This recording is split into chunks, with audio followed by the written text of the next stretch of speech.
Kaboul est totalement bouclé. Et pour cause, les représentants de plus de 60 pays donateurs, dont Hillary Clinton, y sont attendus mardi. L'objectif de cette conférence, décider des priorités de développement et arrêter la date à laquelle les forces internationales laisseront le contrôle du territoire à l'armée afghane. Je pense qu'il y a de très nombreux défis. Cette conférence a lieu au moment où il manque beaucoup de confiance entre le gouvernement afghan et la communauté internationale. Je suis très inquiet qu'elle se tienne à un moment où les deux parties s'accusent mutuellement.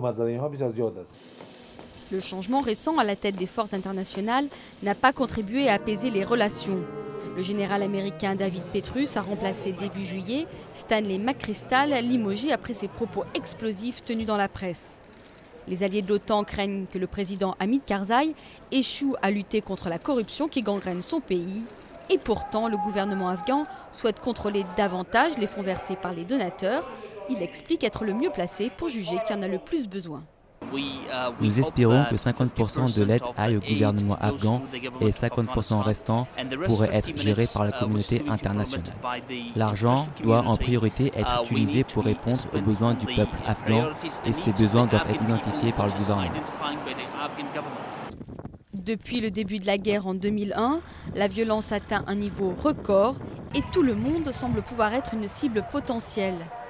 Dimanche encore, 3 personnes ont été tuées à Kaboul par un kamikaze à bicyclette.